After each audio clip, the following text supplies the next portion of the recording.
아버지 하나님 감사합니다. 오늘도 주님 앞에 예배드리고 주님을 바라봅니다. 하나님, 우리가 주님이 우리 안에 조명하지 않으시면 어떻게 살아갈지, 또 어떻게 하나님의 뜻을 쫓아야 될지 모르는 막막한 백성들입니다. 하나님, 오늘도 예배 가운데 깨닫게 하셔서 우리가 우리의 모습을 제대로 보고 또 우리에게 향하신 주의 크기와 뜻을 제대로 알아 우리의 인생이 헛되지 않고 하루하루 주님을 쫓는 인생 될 수 있도록 오늘도 깨닫게 하시고 말씀 가운데 역사해 주시옵소서. 감사하며 예수님의 이름으로 기도했습니다. 아멘. 하나님의 말씀 보겠습니다. 창세기 11장 1절에서 9절 말씀 제가 쭉 봉독하겠습니다.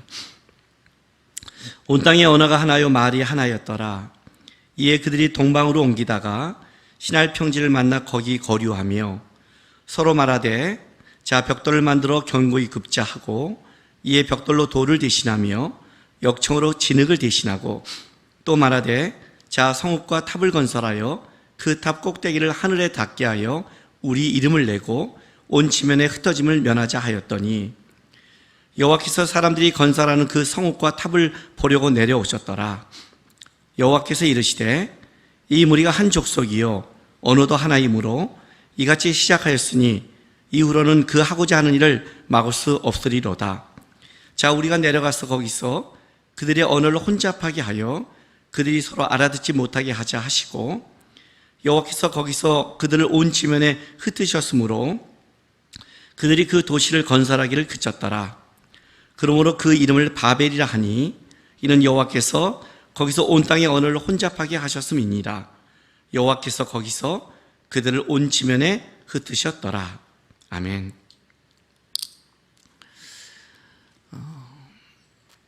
어렸을 때 우리 아이들이 초등학교 들어가기 전에 이제 우리가 집안 청소를 하고 있으면 와서 자기가 돕겠다고 설거지도 하고 뭐 짐도 날라주고 막 이렇게 돕겠다고 합니다.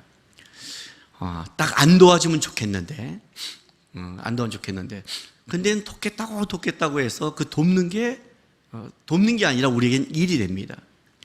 이제 커서 이제는 좀 우리를 도와줬으면 좋겠는데 지금 안 도와줘요.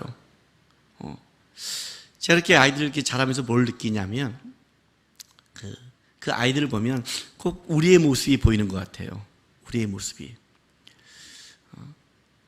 우리가 하나님을 향한 진심도 중요하지만 사실은 실력도 중요하죠. 진심만 있다는 것은 굉장히 좀 힘들죠. 초등학교 5살짜리가 집을 돕겠다고 짐을 나르겠다는 그 진심은 받겠는데 그 5살짜리의 실력으로는 그거는 도움이 아닌 거거든요. 실제로는. 근데 우리는 뭘 착각하냐면 내가 갖고 있는 진심이 하나님 앞에 진짜 다 드릴 수 있다는 착각에 빠집니다. 더 나아가서는 우리가 갖고 있는 진심이 진짜 진심일까요? 제가 이 말을 왜 하냐면 이런 상담을 받은 적이 있습니다.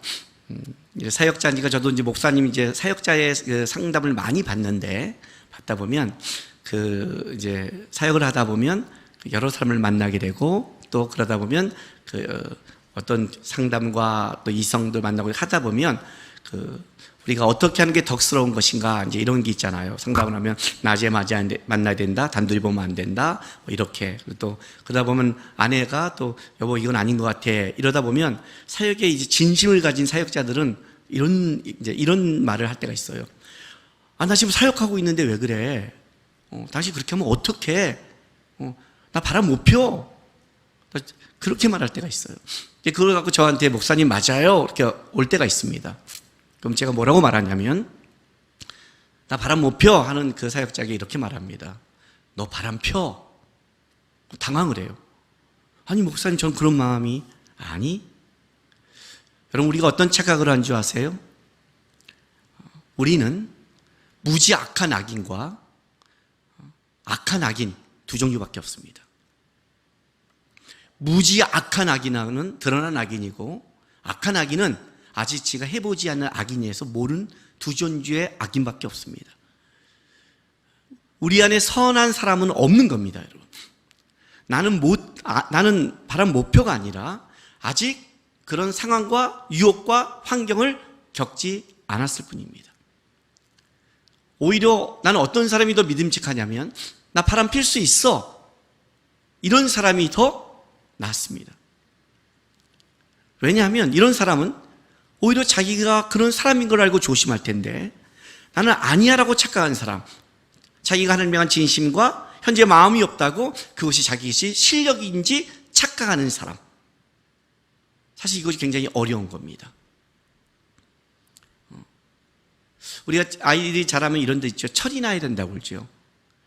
철이 나면 생각하는 것, 바라보는 게 바뀌죠. 철이 나지 않는 애들의 특징은 모든 걸 자기 중심으로 생각만 하죠.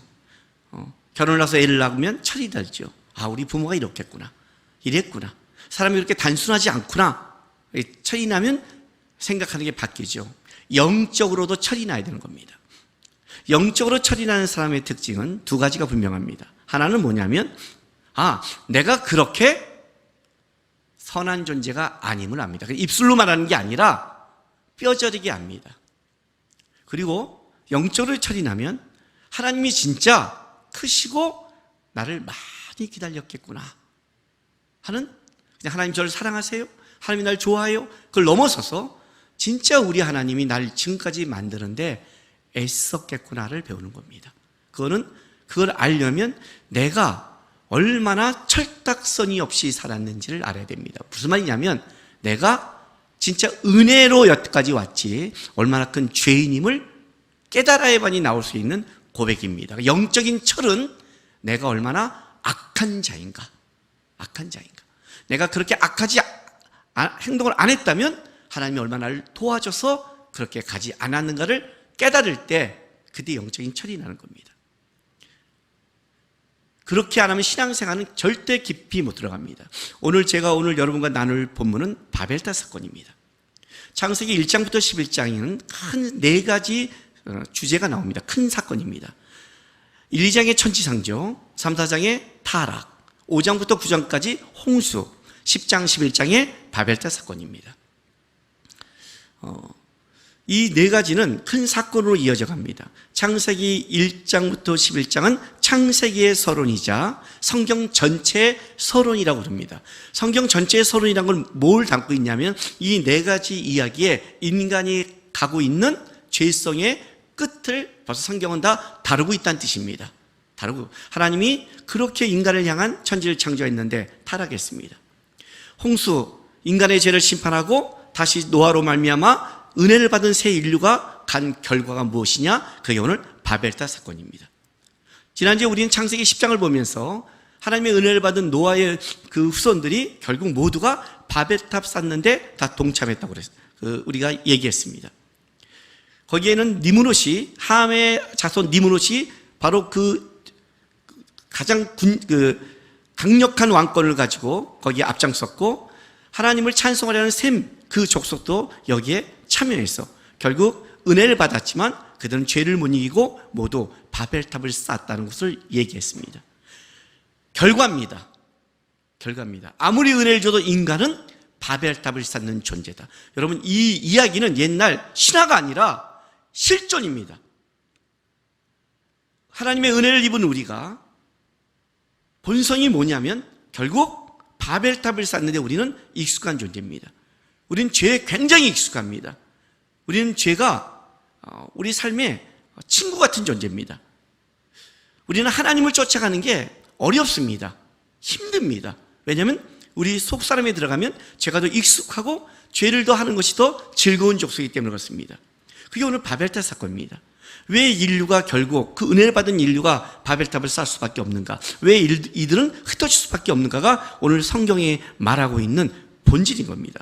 이걸 모르면 창세기 12장으로 넘어갈 수가 없습니다. 왜냐하면 아브라함은 그냥 나온 존재가 아니라 인류가 갖고 있는 모두가 바벨탑을 쌓는 그 은혜가 은혜되지 못하게 살아가는 자격 없음이 증명되고 나서 하나님이 뭘 일하시느냐? 바로 하나님 직접 인류 속에 들어오셔서 아브라함을 선택하고 아브라함과 다윗의 손 예수 그리스도까지 가는 그 하나님의 역사를 이 시대에 시작하는 겁니다.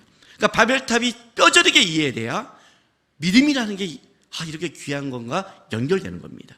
그게 우리의 실존이니까요. 그래서 왜 이들은 이렇게 갈 수밖에 없는가가 바벨탑의 사건이고 왜 하나님은 흩을 수밖에 없는가가 오늘 이제 우리가 하나님 안에서 봐야 될 가장 중요한 이야기라는 겁니다. 바벨탑은 이렇게 시작합니다. 창세기 11장 1절 2절 보면 온 땅의 언어가 하나요 말이 하나였더라. 이에 그들이 동방으로 옮기다가 신할 평지를 만나 거기 거류하며 이제 거기서 서로를 맞아 하고 이제 격려하면서 이제 바벨탑을 쌓는 이제 역사가 여기서 시작되는 거죠. 그런데 11장 1절에 뭐라고 시작하냐면 온 땅의 언어가 하나요 말이 하나였더라라고 시작합니다. 그냥 온 땅의 언어가 그냥 말이 다 같은 거고 이제 하나다 이렇게 말하면 안 됩니다. 왜냐하면 하나님께서 이들의 바벨탑을 흩을 때 뭐라고 말씀하시냐면 6절에 하나님이 평가하신 겁니다. 여호와께서 이르시되 이 무리가 한 족속이요 언어도 하나이므로 이같이 시작하였으니 이후로는 그 하고자 하는 일을 막을 수 없으리로다 라고 시작합니다. 그러니까 언어가 하나고 말이 하나였고 하나님도 한 족속이 언어가 하나이므로 이같이 시작했다고 말합니다. 자, 단순하게 하나의 언어를 썼다, 말이 하나다 이런 표현을 쓴 게 아닙니다. 언어라는 것은 마인드입니다. 참 재밌는 게 뭐냐면 영어의 말을 하는 사람들은 영어권에 갖고 있는 마인드를 갖게 됩니다. 믿음은 들음에서 납니다. 하나님의 말씀을 들으면 믿음이 생기고 세상 걸 들으면 세상 게 생긴다고 그랬습니다. 보고 듣는 게 마인드라고 그랬습니다. 제가 여러분들에게 까따라비아를 얘기한 적이 있습니다. 보고 듣고 경험하지 않는 것은 우리 안에 역사할 수 없다. 사단이 우리 안에 역사해도 보고 듣고 경험시키고 하나님이 우리에게 역사해도 보고 듣고 경험시킨다 라고 얘기했습니다. 그러니까 보고 듣는 것은 우리의 마인드입니다. 언어라는 것은 바로 그 말을 내가 듣는 거고 그 말로 생각하는 겁니다. 그러니까 말은 굉장히 중요합니다. 그래서 중국에 사는 사람들은 그가 한국 사람이든 서양 사람이든 흑인이든 태어나서 중국에서 살면 그는 언어로 중국 마인드를 갖게 됩니다. 한국에 살면 한국 마인드를 갖게 되고요. 자기가 사는 곳의 마인드를 갖게 되는 겁니다. 그러니까 온 인류는 하나의 마인드를 가졌다는 겁니다. 하나의 마인드. 그 마인드가 뭐냐는 거예요. 도대체 그들이 갖고 있는 하나의 마인드가 어떤 마인드인가, 그걸 끄집어내는 거예요.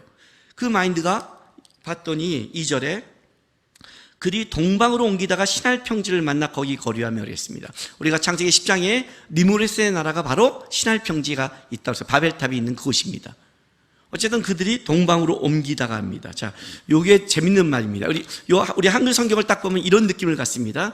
그냥 서쪽에서 동쪽으로 이렇게 가다가 이 좋은 신할 평지를 만나고 여기 넓은데 여기서 우리가 할까? 이런 표현이라고 생각하지만 그런 게 아닙니다.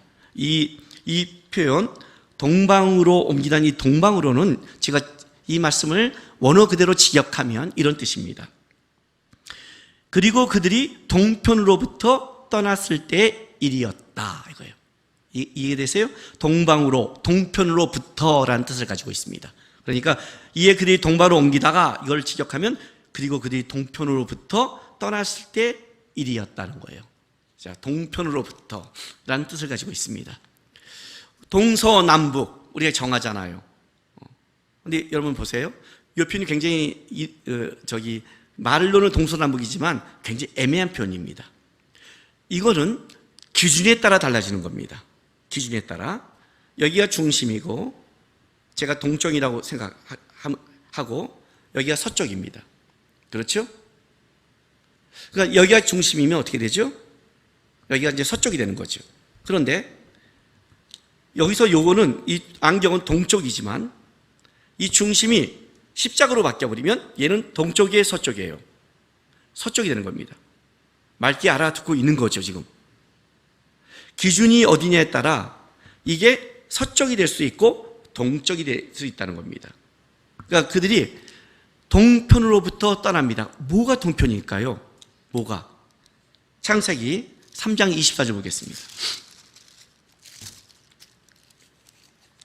창세기 3장 24절 보면 이제 선악과를 먹고 나서 이제 쫓겨나는 겁니다.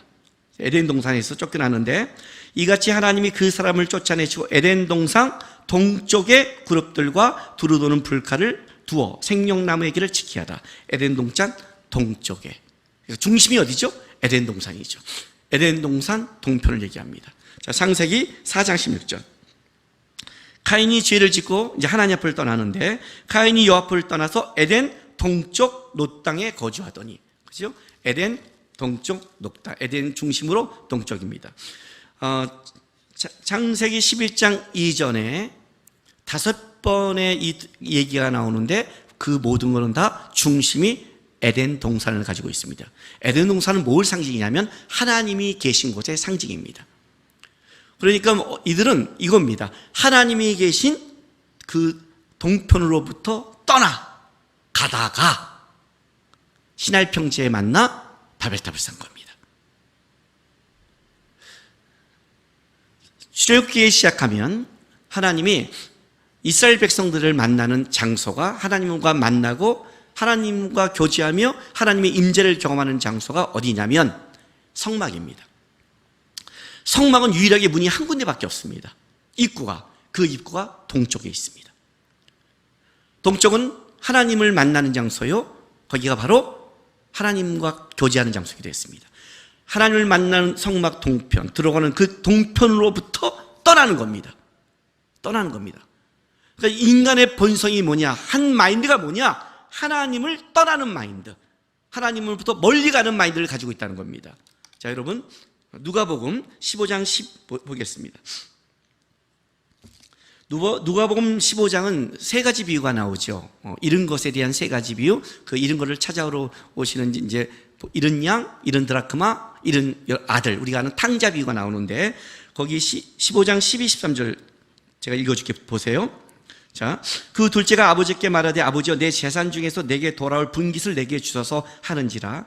아버지가 그 살림을 각각 나눠주었더니 그 며칠이 안 되어 둘째 아들이 재물을 다 모아가지고 먼 나라에 가 거기서 허랑방탕하여 그 재산을 낭비하더니 라고 얘기합니다. 우리가 이제 보기에는 그냥 재산을 주세요 하고 떠난 것 같지만 이 재산이란 말은 본질이란 말로도 사용되는 겁니다. 이게 무슨 말이냐면 당시 재물이란 것은 단순하게 돈을 말하는 게 아니라 사람이 살아가는 생존을, 우리의 그 살아가는 그 본질적인 것을 지켜주는 힘이기 때문에 이 단어는 본질로도 사용되는데 여기 이 13절에 재물을 다 모아가지고 그래요. 여러분, 재물을 다 모았습니다. 어떻게 했을까요? 막 싸갔을까요? 아니에요. 여기 뜻은 이런 뜻입니다. 현금으로 바꾸다는 뜻입니다. 그러니까 이 아들은 아버지가 받은 이 재물을 모든 걸 다 받아서 현금으로 싹 바꿨습니다. 그리고 어떻게 돼요? 떠났어요. 이 말은 무슨 말이냐면 아버지께 돌아올 마음이 없었다는 거예요. 본질적으로 아버지를 떠난 자, 탕자입니다. 단순하게 돈을 쓰고 가서 허랑방탕했다가 아니라 탕자의 시작은 어떻게 시작되냐면 재산, 아버지와 같이 묶여있는 게 싫은 거예요. 본질적으로 묶여있는 게 싫은 거예요. 그걸 띄어서 나는 다 바꿔서 아버지를 떠나 내가 원하는 본질, 내가 원하는 삶을 살고 싶다가 그렇게 시작한 게 탕자라는 거예요. 이게 인간이 갖고 있는 본성이라는 겁니다. 우리는 어떤 마인드를 갖고 있냐면 하나님께 순종하고 하나님을 따라가고 하나님을 쫓아가는 마인드보다는 어떤 마인드가 강하냐면 하나님을 떠나 내 본질적으로 내 마음대로 살고 싶은 것, 그게 강한 거예요. 은혜를 받은 모든 인류가 갖고 있는 본질적 속성이 뭐냐? 하나님을 떠나는 마인드. 그리고 하나님을 떠나서 뭘 해요? 자기의 것을 세우고 싶은 마인드.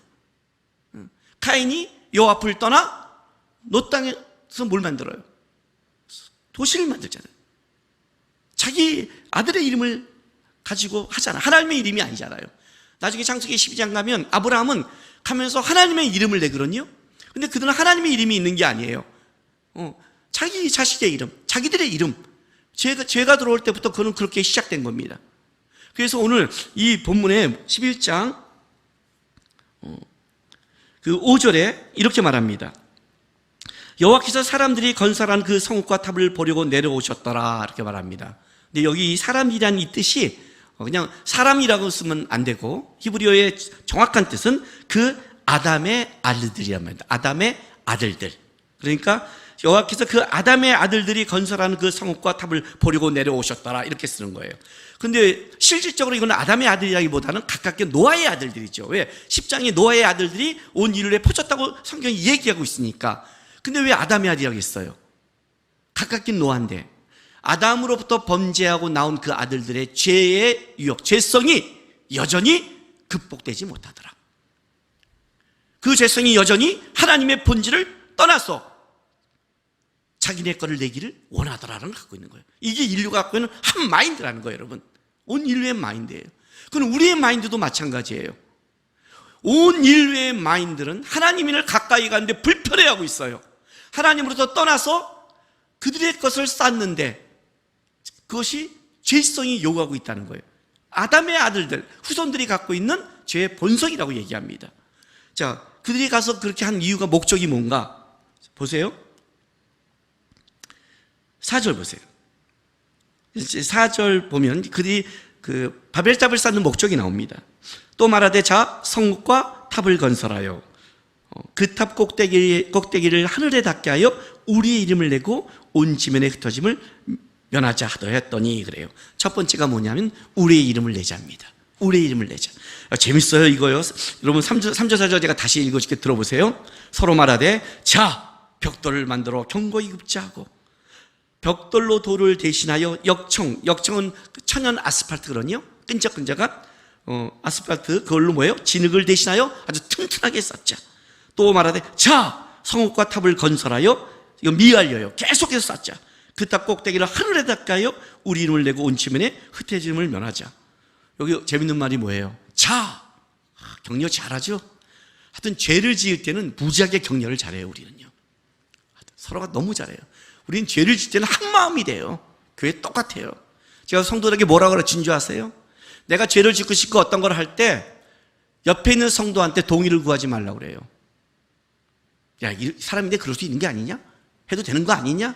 그 말이 뒤집어서 얘기할게요. 나는 찔린다? 나는 당당하지 못하다? 나는 동의가 필요하다? 이런 뜻을 가지고 있는 거예요. 근데 우리는 그때 뭐라고 그래요? 격려를 기가 막히게 하죠. 그죠? 주의 은혜와 사랑을 격려하지 않고 죄를 질 때는 그냥 서로가 격려를 너무 잘해줘요.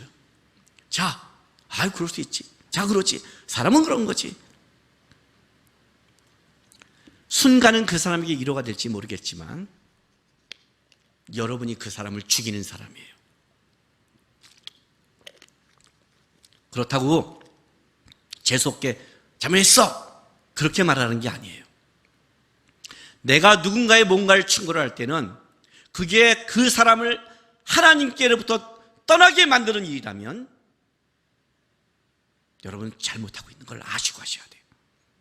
함부로 동의해 주지 마세요. 진짜 기도하고 하나님의 마음이 아니면 하지 마세요. 죄를 질 때 우리는 너무나, 왜냐하면 서로가 그 마음이 있으니까, 나도 그럴 수 있다고 생각하니까, 나도 짓고 싶으니까, 은혜와 사랑의 격려가 아니라 죄에 대한 서로가 뭐예요? 나누는 거예요. 쉽게 말하면 격려하는 거예요. 격려. 그리고 막 쌓고 올라가는 거예요. 근데 그 첫 번째가 뭐라고요? 우리의 이름을 내자예요. 요즘 시대 아닙니까? 자기 PR 시대. 자기를 드러내고 난 다음 유튜브에 어떤 짓을 해도 되는 시대. 그죠? 코로나 바이러스 덜렸다고 난리쳤던 이유가 뭐예요? 조회수 올리려고. 모든 죄의 본성은 그거예요. 저는 아닌데요? 철이 안 들어서 그래요. 영적인. 아닌 사람 없어요, 여러분. 뭔가가 만족하고 있어서 그래요. 아니면 그 이름을 드러내지 않아도 인정받고 있는 게 있어서 그래요. 알아요? 사람은 인정받지 못하고 아무것도 못하면 그렇지 않게 돼 있어요. 본성이에요. 하나님의 이름을 내자보다 내 이름을 내자예요. 그게 굉장히 강한 거예요. 두 번째는 뭐냐면 흩어짐을 면하지예요. 난 이 표현이 굉장히 처음에는 재밌어요. 아니면 왜냐하면 바벨탑을 안 쌓으면 흩어지지 않잖아요. 근데 왜 지네가 흩어짐을 면하자 했을까? 이게 처음에는 왜 그랬을까 했더니 창세기 9장 7절을 보니까 이유가 있는 거예요. 자, 창세기 9장 7절 볼게요.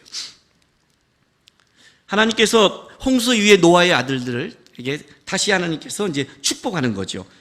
동물들을 먹으라 그러고 피치 먹지 말라면서 축복해 주는 거예요. 자, 너희는 생육하고 번성하여 땅에 가득하여 그 중에 번성하라 하였더라 그래요. 하나님이 다시 출발한 인류에게 어떤 걸 명령하셨냐면 생육하고 번성하고 땅에 가득하여, 다른 말로 하면 옛날 개역 성경 보면 땅에 편만하여 그랬어요. 그러니까 너희가 계속해서 이 땅 가운데 하나님의 은혜 가운데 생육하고 번성해서 땅에 편만해라 이렇게 말한 거예요. 근데 이들은 가다가 시날 평지에 만나 생육하고 번성하여 땅에 평만하는 게 아니라 여기서 우리끼리 가지 말자라고 얘기하는 거예요. 가지 말자.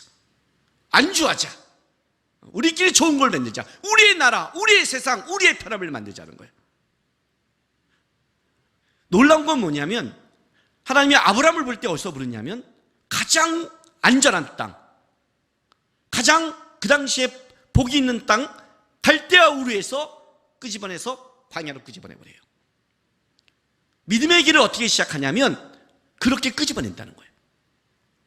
왜냐하면 죄의 속성이 하나님의 명령을 따라 나가는 것을 원치 않는 거예요. 이들이 지금 갖고 있는 흩어짐을 면하자, 이거는 뭐냐면 창세기 9장 7절에 말한 하나님이 인류가 계속해서 생육하여 번성하여 나가는 하나님의 뜻에 대한 도전이었어요. 결국 이들이 갖은 거는 하나님의 이름보다 내 이름을 내고 하나님의 뜻보다는 우리의 것, 우리의 안심, 우리의 안전, 우리의 명예, 우리의 자랑, 우리의 물질, 그걸 내고 싶은 거예요. 지금도 마찬가지잖아요. 하나님을 빙자해서 내 이름을 내고 싶은 거잖아요. 기도란 하나님의 뜻을 묻는 건데 우리는 기도에 하나님 나에게 역사해 주십시오를 묻잖아요. 우리의 상처와 실적이 뭐예요? 왜 기도했는데 하나님이 안 들어요? 기도했던 건 뭔데? 왜 기도했는데 하나님이 내 기도를 안 들어요가 아니라 기도는 이거예요. 왜 기도했는데 하나님의 뜻을 네가 안 들어요? 원래 그거거든요. 기도를 했으면 하나님이 야 너 걔한테 기도했잖아, 그럼 내 뜻대로 살아야지, 이게 기도인데 우리는 기도해놓고 하나님이 내 기도를 안 들어요. 예배를 드리면 하나님은 나의 왕이라는 고백인데, 예배를 드렸다는 건 내가 하나님 앞에 모든 걸 내려놓는다는 뜻인데 우리는 예배 드릴 때 내려놓는 게 아니라 더 붙잡아요. 예배를 드렸다는 거는 하나님, 난 모든 걸 하나님 앞에 이름했습니다, 난 종입니다, 이렇게 고백해야 되는데 우리 뭐라, 예배 드렸는데 어떻게 해요? 예배를 드렸는데 왜 우리 하나님은 나를 보호하지 않아요? 이 본성 속에 뭐가 있냐면 죄성이 먼저 우리를 더 강하게 끌어가는 거예요. 그러면 이 두려움이 있어야 되는 거예요. 이 두려움. 하나님이 이들을 어떻게 흩는 줄 아세요? 이 본성이? 중요한 건 이렇게 시작해요. 이제부터 6절부터 하나님이 흩는 걸 보세요. 여호와께서 이르시되 이 무리가 한 족속이 언어도 하나이므로, 그죠? 동질성이 강한 집상이죠. 어떤 것, 죄에 관해서는 동질성이 아주 강해요. 이제 마지막 시대가 와도 그럴 거예요. 죄로는 그들이 모두가 하나 될 거예요. 아주 우리는 죄에 대한 동질성이 강해요. 이같이 시작하였으니, 자, 이것도 제가 이 의미를 풀어 설명할게요. 봐요. 그리고 이것은 그들이 하려는 것의 시작일 뿐이다. 무슨 말인지 아세요? 이거예요. 이들이 한 족속의 언어가 하나이므로 이제 그들이 하려는 것의 시작일 뿐이지 이후로는 그가 하고자 하는 걸 막을 수 없다.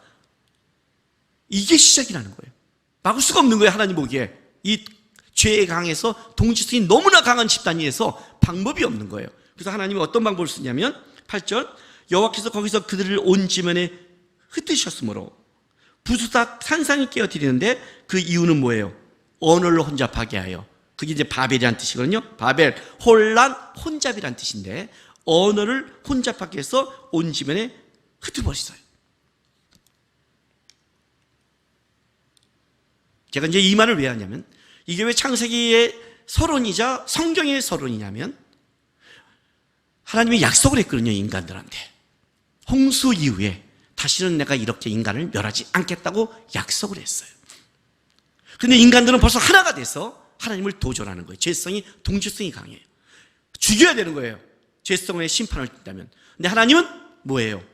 아브라함과 다윗의 선 예수 그리스도가 오셔서 우리를 구원하는 그 은혜의 시대를 베풀기 전에 심판하면 안 되잖아요. 그래서 하나님이 고민한 게 뭐냐면 언어를 혼잡게해서 흩어버렸어요. 인류는 흩어졌습니다. 그런데 지금 인류는 다시 하나 됩니다. 인류는 현재 언어가 하나 되고 있습니다. 그렇죠? 인류를 지구촌 시대라고 합니다. 유엔만 봐도 다 씁니다. 내가 청소년 때만 해도 외국이란 나라는 먼 나라였습니다. 가는 편, 언어, 뭐. 저는 고등학교 때 공부를 안 해서 때려쳐서 영어를 못합니다. 근데 저는 외국에 나가서 혼자 여행할 수 있습니다. 옛날에는 저는 엄두도 못 냈는데 지금은 괜찮습니다. 왜 그런 줄 아세요? 예, 구글 번역기가 있습니다. 또 다른 번역기도 있습니다. 번역기가 제가 깔고 있는 게 있습니다. 번역기 통해 다 합니다. 다 번역해서 간단하게 아주 번역기 쓰는데 아주 A뿔입니다. A뿔. 단어를 간단하게 해야 돼. 번역기 길게 하면 얘가 아직 듣잖아요. 내가 하고 싶은 말도 간단해서 탁 주면, 그리고 내가 딱 번역했는데 그가 그 나라로 바꾸는데 이게 진짜 아닌가 그러면 다시 그 나라 말로 올리면 한글로 다시 번역이 돼요. 이상한 말이 나오면 다시 와서 한글이 정확하게 나오면 제가 보여줘요. 그럼 정확하게 돼요. 전 번역기 때문에 여행 다 해요. 이제는 너무 가까워졌고 이제는 점점 언어가 되고 나중에는 내가 못해도 하나 될 수 있는 이 시대가 점점 가까이 올 것입니다. 언어가 하나 되고 사람들이 하나 된다는 뜻은 다시 이들의 마인드는 뭐예요? 자, 우리가 다시 한번 바벨탑을 쌓고 우리의 이름을 내고 흩어짐을 면하자 라고 다시 시작할 거예요. 지금 인류는 하나 되고 있어요. 죄에 대해서 하나 되고 있어요.